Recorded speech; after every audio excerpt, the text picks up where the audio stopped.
Assalamualaikum pemirsa Trans 7. Jumpa lagi dengan Hasanah Ensiklopedia Islam Dunia. Kali ini kami mengangkat kajian nyanyian dan musik dalam pandangan Islam. Alunan musik dan nyanyian merupakan bagian dari seni dan budaya dalam kehidupan manusia. Menyanyikan sebuah lagu atau memainkan alat musik juga sering dianggap sebagai bentuk ekspresi atau luapan emosi. Begitu dekatnya manusia dengan musik, sampai-sampai hampir semua aktivitas mereka tak lepas dari musik. Hampir setiap acara seperti resepsi pernikahan, ulang tahun, event olahraga, dan lainnya, tak ada yang absen dari musik. Berbagai aliran musik pun bermunculan seiring berkembangnya peradaban manusia. Aliran kasidah, nasyid, pop, dangdut, jazz, reggae, hingga aliran black metal saling merebut pangsa pasar yang tak lain adalah kaum muslimin. Tak hanya itu, kemajuan teknologi juga membuat musik semakin dekat dengan kehidupan umat. Seakan musik telah menjadi kebutuhan utama yang mengiringi segala aktivitas mereka. Inilah yang harus diwaspadai umat Islam. Karena begitu lekatnya musik dengan kehidupan umat, musik justru berperan besar dalam melalaikan umat dari ayat-ayat Allah Subhanahu wa Ta'ala. Tak heran bila Allah yang Maha Rahman mengingatkan hamba-hambanya dari fitnah musik, sebagaimana dalam firman-Nya, وَمِنَ النَّاسِ مَن يَشْتَرِي لَهْوَ الْحَدِيثِ لِيُضِلَّ عَن سَبِيلِ اللَّهِ بِغَيْرِ عِلْمٍ وَيَتَّخِذَهَا هُزُوًا أُولَئِكَ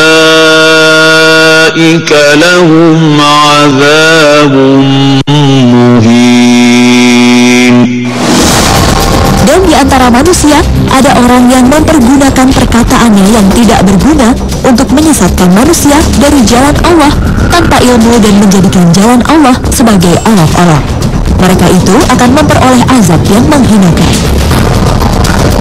Menurut sahabat Abdullah bin Abbas, Abdullah bin Mas'ud, Ikrimah, Mujahid, dan Al-Hasan Al-Basri rahimahullah, ayat ini turun berkaitan dengan musik dan nyanyian.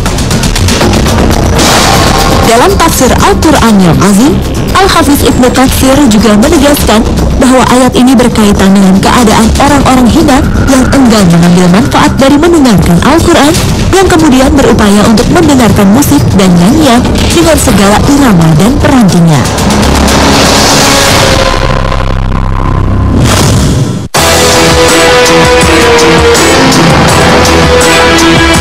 Musikalitas sebenarnya juga dekat dengan aktivitas keagamaan umat Islam. Di antaranya kumandang azan, serta ilmu membaca Al-Quran dan ilmu qiraah yang menggunakan irama. Walau demikian, dalam Islam terdapat dua pandangan terhadap musik. Ada ulama yang memperbolehkan dan ada pula yang melarangnya. Ulama terkemuka Dr. Yusuf Al-Qardawi dalam bukunya Al-Halal wal Haram fil Islam memperbolehkan musik dengan sejumlah syarat. Sementara Al-Albani melarang umat Islam untuk bermusik. Ia mendasarkan pada salah satu hadis yang diriwayatkan Imam Bukhari. Akan ada dari umatku kaum yang menghalalkan zina, memakai sutra, minuman keras, dan alat-alat musik.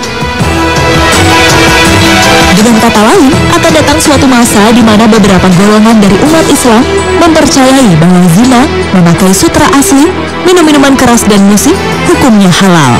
Padahal semua itu adalah haram. Adapun yang dimaksud dengan musik di sini adalah segala sesuatu yang menghasilkan bunyi dan suara yang indah serta menyenangkan, seperti kecapi, seruling, rebana, serta berbagai alat musik modern yang kini banyak dan beragam. Termasuk di dalamnya adalah jaros atau lonceng dan bel. Dalam sebuah hadis sahih, Rasulullah SAW bahkan bersabda bahwa lonceng adalah nyanyian setan. Di sisi lain, pada era kejayaannya, umat Islam mampu mencapai kemajuan dalam bidang seni musik. Terlebih lagi, musik dan puisi menjadi salah satu tradisi yang berkembang di semenanjung Arab sebelum kedatangan Islam. وَمَا كَانَ صَلَاتُهُمْ عِندَ الْبَيْتِ إِلَّا مُكَاءً وَتَصْدِيَةً فَذُوقُوا الْعَذَابَ بِمَا كُنتُمْ تكفرون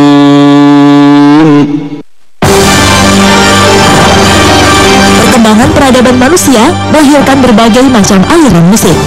Namun, di balik kreativitas penciptaannya, ada aliran musik yang justru menjadi senjata untuk menghancurkan akhlak umat Islam.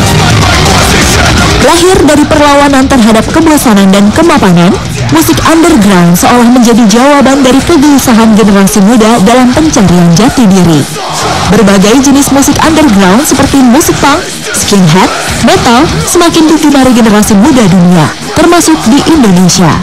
Bahkan tak sedikit anak muda penggemar musik underground yang menjadikan gaya hidup musisinya sebagai panutan. Mereka dengan bangga meniru dan mengenakan atribut serta simbol-simbol yang digunakan oleh grup musik idola mereka. Inilah yang patut diwaspadai, karena generasi muda menjadi sasaran empuk untuk merusak akhlak umat Islam. Sejumlah simbol dalam musik underground bukannya tanpa makna.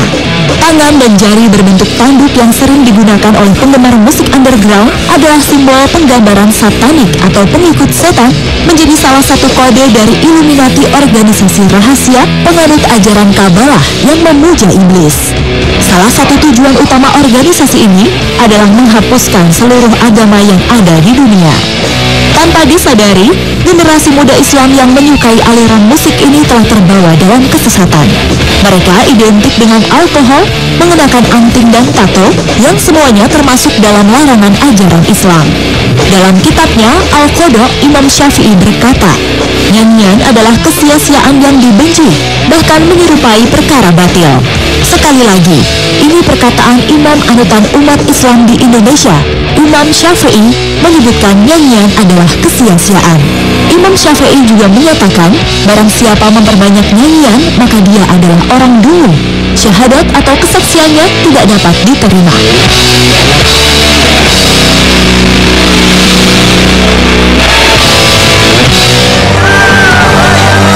Ketergantungan narkotika atau minuman keras. Para pemuda itu mencintai idola mereka melebihi kecintaan mereka kepada Allah Ta'ala yang menciptakannya. Ini adalah fitnah yang amat besar. Penjuru dunia, tak dimungkiri, musik saat ini bukan hanya sekedar hiburan. Musik bahkan telah menjadi mata pencarian dan sumber rezeki. Sayangnya, mayoritas musik dan lagu-lagu yang ada saat ini justru lebih banyak berbicara tentang duniawi, seperti asmara sepasang kekasih, kecantikan, ketampanan, serta hal-hal lain yang bisa mengarahkan pada kemaksiatan yang merusak moral generasi muda Islam.